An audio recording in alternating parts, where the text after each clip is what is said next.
Good afternoon. Transnet says it now needs help from the state to deal with the sabotage and theft on its main railway line between Joburg and Durban. It says it simply cannot manage the spate of crime there, which means it cannot actually keep its trains running on those lines. This is having a huge impact on its ability to move cargo, and particularly coal.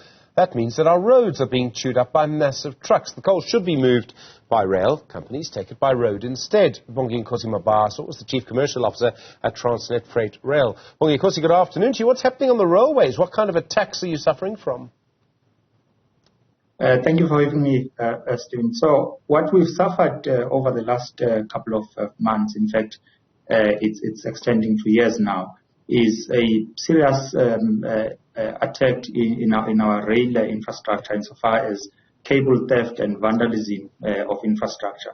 To that extent, if you look at last financial year alone, we've had about 1.7 million meters of cable stolen in our network, about 1.6 million meters. You can imagine what the impact of that is. And of course, with every incident, that brings our rail services to a standstill for the period of fixing the line before we can move back on.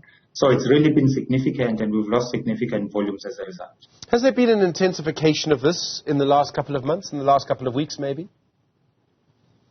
Well, we have been fighting quite aggressively, much as we are not a security company, as you would know, as a logistics company, but we've really put in measures to really fight to a point where, if you look at the previous financial year compared to last financial year, we've recorded about a 33% reduction in number of incidents and a 30% reduction in the length of cable stolen. But every meter of stolen remains significant in how it impacts our economy. And for that reason, we are not saying it's intensifying necessarily, but at the same time, the high numbers that we sit with remain quite an impediment in our economy. I mean, there was a situation last week, as I understand it, where you were able to operate your railway for less than 40% of the time. I mean, it's amazing what you've become used to over the years. Absolutely. It really is something that is significant. And that's why our call has been consistent to say this has become beyond a Transnet problem. It has become a wider problem where all parties and interested parties need to come to the party in terms of trying to find solutions. Be that as it may, the reduction of 30% that we've achieved has not been through us sitting back and accepting the situation for what it is. We've really done a lot of gone through a lot of initiatives to try and maybe manage the situation. One of them, which is a game changer, which we are in the process of implementing, is we are looking at a different contracting regime with our service providers, where we will be paying them on the basis of success achieved on the line rather than paying them on the basis of the resources they bring on the line. So we are ultimately moving to an outcomes-based contracting regime with our service providers, and we hope that we'll have further significant improvement over and above the 30% that we've achieved. You want the state to intervene. What kind of intervention would you like to see? What can the state do that you can't do? Look, we continue to work with law enforcement agencies insofar as implementing the measures that I've spoken about. But of course, the more of these measures we put in place, the more evolved these incidents become. What we are seeking for mostly is, number one, support insofar as the resources that can be deployed in managing security, but equally support insofar as achieving a higher conviction rate. Because what we are finding is we are arresting people. We find people in the act and we arrest people, but the conviction rate, on the other hand, does not correlate with the number of incidents that we are able to arrest through people being captured in the act of the actual issues. Do you think we need a special approach when it comes to this? I mean, do we need even special courts, like we had a special tribunal to deal with state capture cases, cases of corruption? Do we need something like that for cable theft, for what's happening on your line?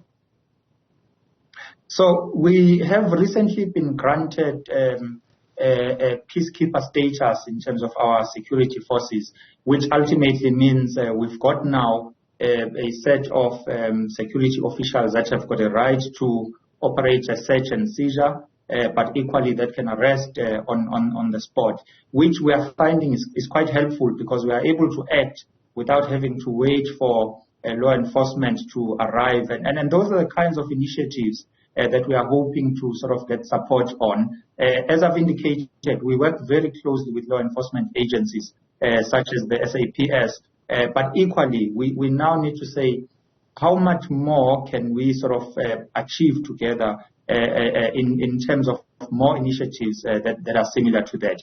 At the end of the day, as I've said, if we attack this as Transnet alone, we will not really arrest the kind of pressure that we sit under with the incidents that we are experiencing.